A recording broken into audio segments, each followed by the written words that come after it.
Hey, what's up, everybody? You're listening to the Sales Vitamin Podcast. I'm your host, John Basong. I'll be deconstructing the playbooks of some of the most successful sales authors, leaders, CEOs, entrepreneurs, field sales professionals. We're going to discuss their strategies, their perspectives, and their insights. So sit back, relax, and get ready to take your vitamins because here we go.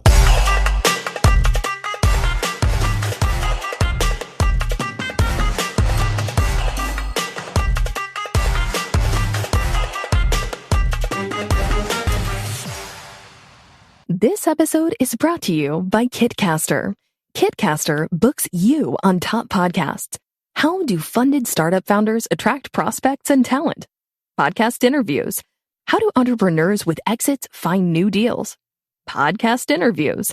How do C-suite execs differentiate in crowded markets? Podcast interviews. Kitcaster books you on top podcasts. Click the link in the show notes for a special offer. Celebrate good conversation. Vitamin Podcast, where every episode is going to help you grow in your professional sales development and help you and your team grow in your sales professional development. And today we have a Sales Pros Pro on the show. You're going to love this episode. Her roots go deep in the sales profession, the entrepreneur profession. It's Annie Ruggles. She is the owner of the Non-Sleazy Sales Academy. So I love the name, and I think we're going to get some great information today from Annie. And Annie, it's great to have you on the show today to throw out some sales vitamins for everybody. Thanks, John. I'm delighted to be here. So let's start with just give the listeners kind of your high level, your background, how you got to the Non-Sleazy Sales Academy, how you started that and what's behind that and kind of just your history.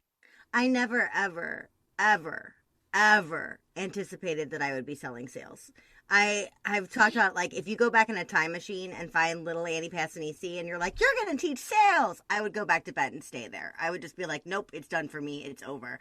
Yeah. But that is because I had a very misguided definition of what selling required of you or who selling required you to be. But my background was oddly kind of the family business for me. My mom was a speaker. My dad was a business strategist. So at about age 10, I had a crash course in entrepreneurship and all things carving your own path. And I was like, yes, cool. Let's do that. Let's find a way to use my skills to help people. Let's get out in front of this and make a difference for other small businesses, because I've always been super obsessed with tiny, tiny businesses. And what happened was I thought I was going to be a life coach for a while. My background's in musical theater, so it's, utterly almost useless except for all of the communication skills that it provides, which are many. Theater people don't at me.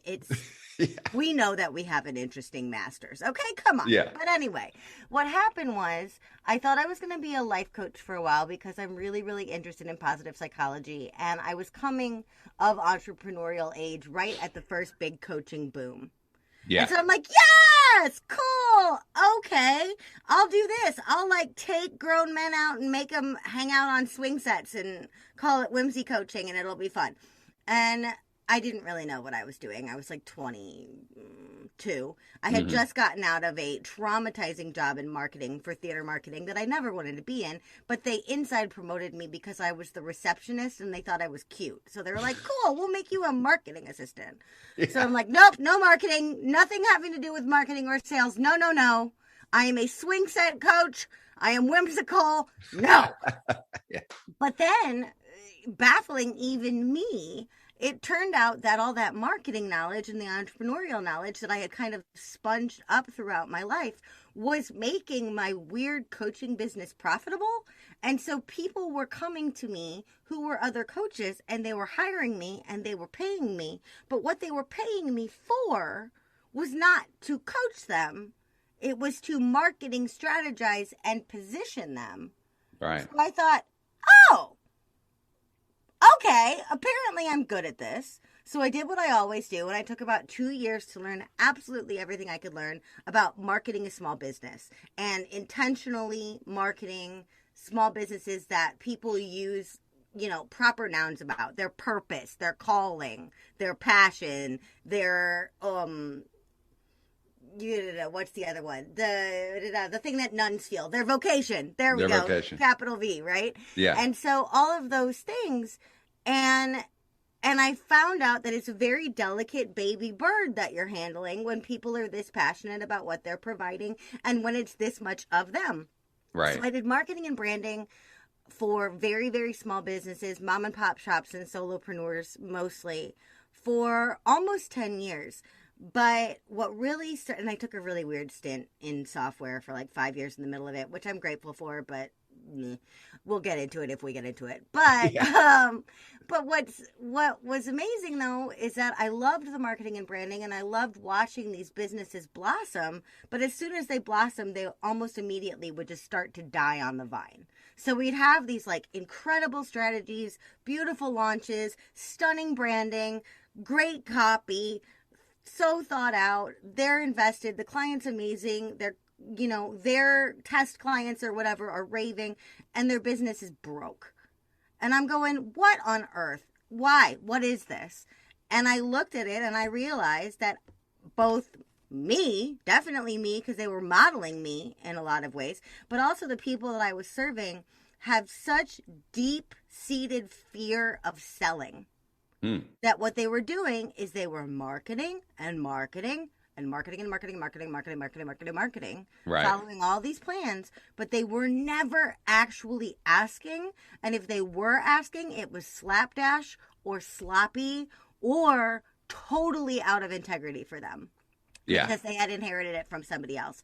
And so I got sick of watching my clients struggle, and I got sick of my business not growing as quickly as it should. So I took about another 2 years to deep dive into all things sales. Yeah. And I found a lot of stuff I didn't like, but I found more stuff that I did. Right. And I thought, let's polish up the heart of this teaching so that people that are running their business from their heart, from their place of integrity, will resonate with this and won't rebel against this. And let's find real alternatives to some of the most common arm-twisting practices or demeaning practices in selling, so that they're never a requirement for people. And that's how the Non-Sleazy Sales Academy was born, and that's how I got here. Fascinating. That's a cool story. So one of the things you talk about is the little M versus the big M, and from a manipulative standpoint in selling. So when you say, a lot of people will tell you, yes, selling's manipulative, and talk about the little M and the big M and how you kind of see manipulation in the sales process. Is selling manipulative? According to me, yes, it is. It totally is. But what a manipulation means is it means that at its core, to manipulate something, like if you manipulate clay, you shape it into something else. In order to sell, a buyer, and everybody knows this is basic sales 101, they have to learn certain things and they have to feel certain things. In order to elicit those responses in them, you have to take them by the hand and lead them to those places. That's manipulative. But it's manipulative in the same way that your favorite TV show is manipulative. John, what's a show or a movie you really love? Oh, how about the Game of Thrones? Okay, Game of Thrones. Perfect example. So, Game of Thrones, when little Jack Gleason as Joffrey Baratheon is so Joffrey Lannister Baratheon, let's do that. But when he's doing such an incredible job, being so hateable that he retires from acting at age like 21 because everyone's like, Joffrey! That's because he is a master manipulator. In his acting, he made us hate him. Right. That is brilliant. But similarly, when Daenerys flies in on her dragon and the whole audience goes, you don't think the showrunners wanted us to do that exact gasp at that exact moment? They totally did. But the difference is the show is emotionally manipulating you, but you signed up for it. You strapped yourself into that roller coaster. And selling is the exact same way.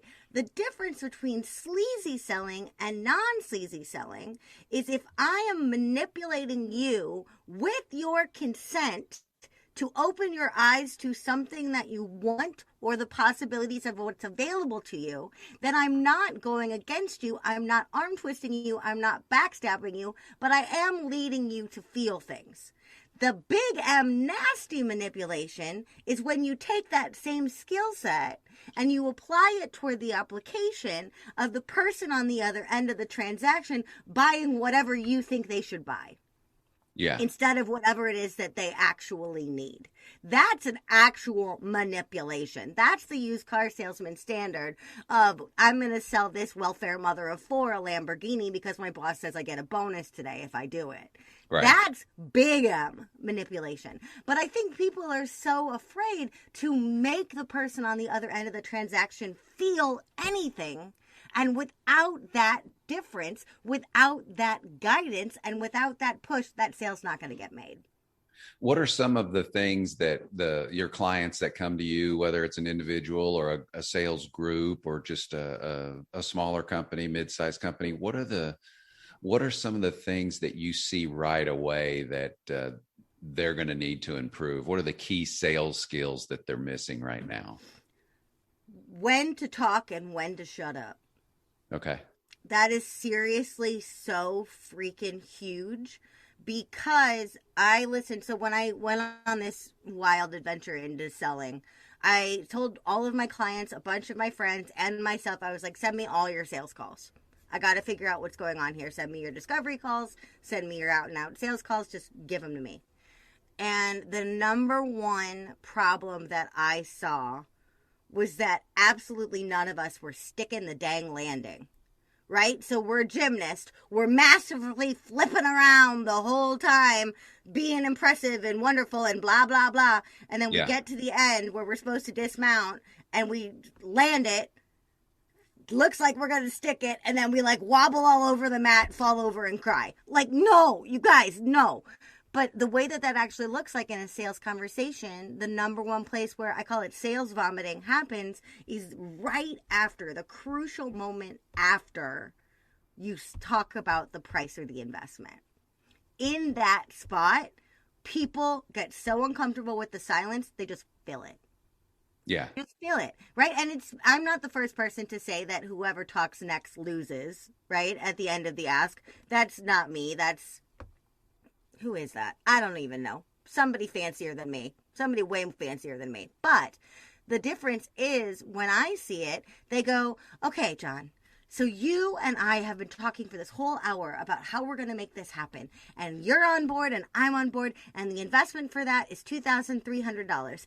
You know, and I know that competitively that may not have been what you were expecting. And John, I want to take your feedback. I want to hear you out. I know some of my competitors are cheaper. Like maybe you've heard of this person. I'm sure that you've gone to their website. I mean, yes, and they're really great. They've been doing this for forever, but they're more expensive than me, but also they have some cheaper things than me. And it's like, shh, stop.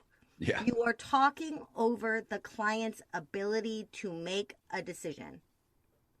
You are babbling when they need peace, right? But then there are other times where you're asked a question like an objection and we clam up, right? We get quiet about it or we get defensive about handling the objection when really we should be speaking to the validity of how they feel about it and coming to a common conclusion. And so we're not speaking up in uncomfortable areas where that glue could be essential.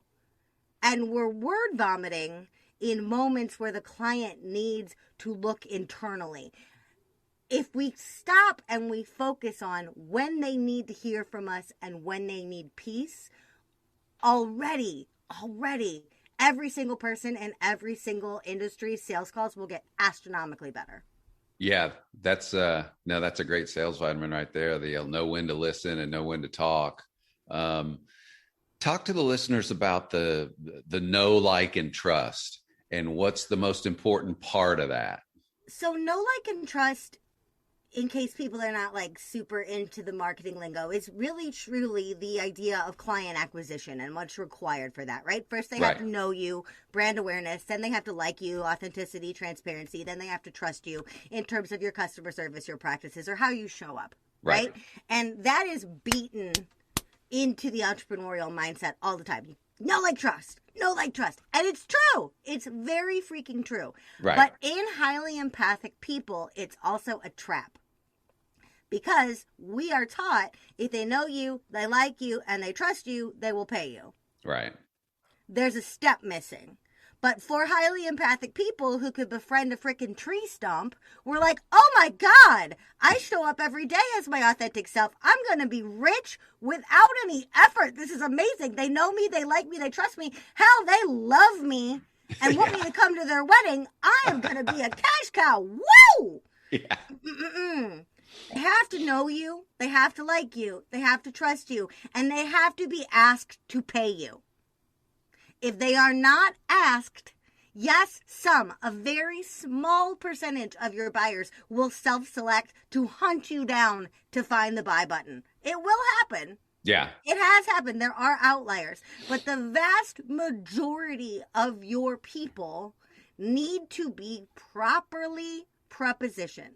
Proposition. They need to be asked correctly and thoroughly in a way that says, this is what's important to you. This is what I'm offering. This is the buy-in of time, money, whatever it may be. These are the KPIs that we're going to hit. And this is how we're going to, see if this is the right fit or not. If you haven't done all of those things and then said, and by the way, the buy button is right here on this page and here's my payment platform, then they're not going to just go, oh, I know this person and I like this person. You know what? Let me go get my wallet. They're going to go, I know this person, I like this person, I trust this person, and they seem to have no interest in asking me, so I'm just going to stay here in the free seats and sop this up until one of their competitors comes along and is more bold. Right. Yeah. Yeah. Now, you also have a lot of your clients and what you offer called the empath sales process and course. Talk about that. What does that look like high level, and how does the client kind of go through that process? So this was one of the things in my kind of, 2-year rabbit hole of trying to figure out all of this stuff. I started discovering this thing that I call the empathy gap. And what that is if you read Sell or Be Sold, Grant Cardone, or Daniel Pink, or Seth Godin, or a lot of these books, even like Adele Ravella's Buyer Personas, all of these really beautiful books. Yeah. They all say, in order to be an incredible salesperson, the skill you need to hone is empathy. You need to be able to step into the shoes of the person you're selling to emotionally, logically, and understand the problem from their vantage point. Of course. Right. Makes total sense. However, when you go over to a bunch of coaches and healers who are naturally empathic, those are the exact same people who are going to go, I can't sell. That's manipulative. I can't sell. That's nasty. Their empathy is so high and their idea of selling is so low that they're sitting on this treasure trove of empathy that all the greats are basically telling you to go out and buy however you can if you're in sales. They're sitting on all this natural talent and they're refusing to use it because to them, sales is a violation of that empathy. That's really messed up, right? So, number one, if you're not naturally empathic and it's not easy for you, then do what all of the books tell you to say and learn to be as open and transparent in yourself and listen as actively as you can in them. But for the people that I work with, what they need to be able to come to terms with is that empathy is a gift and so is selling. To be able to sell well is a beautiful gift, and to be able to sell well with empathy will keep you in line ethically. Right? But It was just, it's so goofy. It's so freaking goofy. It's like, if you read a book that says, women who are 5'6" are the perfect height. I'm 4'11". I don't know. That's freaking tall to me. Right? And then you go up to a woman who's 5'6" and you're like, hey, you're the perfect height. And they're like, no, I'm short. And it doesn't even matter because I'm fat. So what doesn't even matter? You're like, whoa. I just read this book that said that you are the paradigm. Right? No. Yeah. Right? You are the standard. They don't do it. So what I've had to do with people is rein in that empathy within boundaries and say, okay, you deeply feel for your client. You don't want to violate your client, but we have to reframe selling as serving that client, not abusing that empathy. Does Yeah. that make sense? Yeah. Yeah. Absolutely. Absolutely. So you take clients through that whole process in your course and Yes, kind of yes. guide them through that. Okay, cool. Yep. And it's largely, again, like what we talked about, what to listen for, right? What emotional triggers to hit. And a large part of empathic selling is how pain points are addressed. Okay, great. Now your grandfather, well, we talked earlier, your grandfather, I guess, was a very successful is it used car sales sales professional where you're from. What did you learn from him? You know, because used car people have the what you're talking about, kind of that sleazy, you know, that reputation, but obviously he was very good. What did you learn from him? Well, here's the thing. At the time, probably nothing.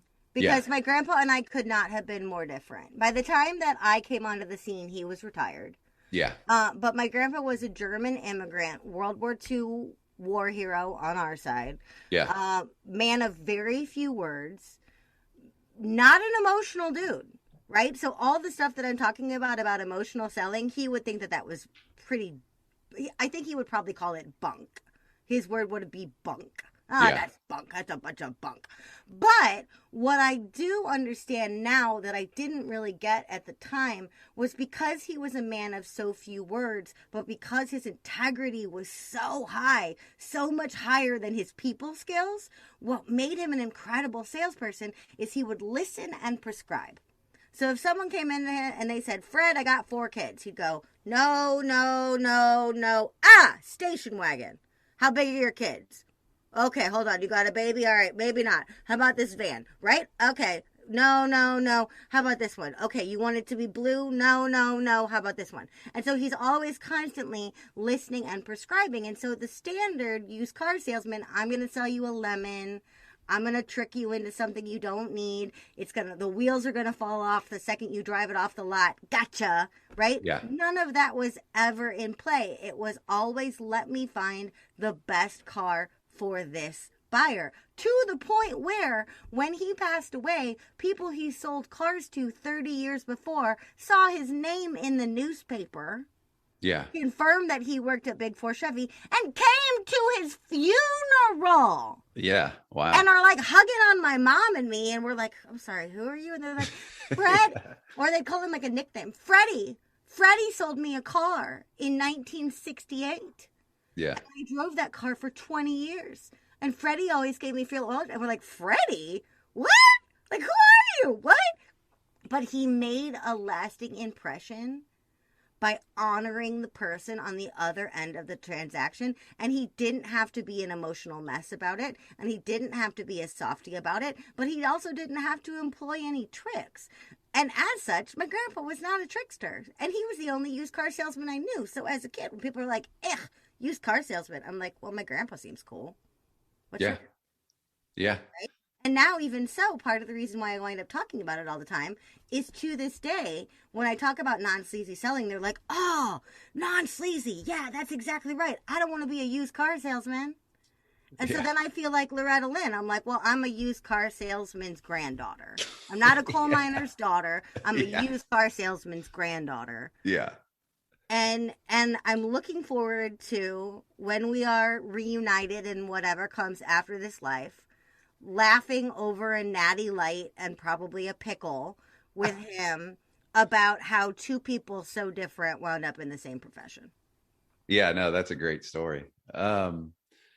The emotional piece of selling versus the technical skills, you know, the things, you know, just the basic foundations of skills. Where do you place most of your emphasis in when you work with clients? If you were to maybe put a percentage on it, or just how much do you work on that emotional, that empathy piece versus the, hey, here's some basic sales fundamentals that we've got to work on as well?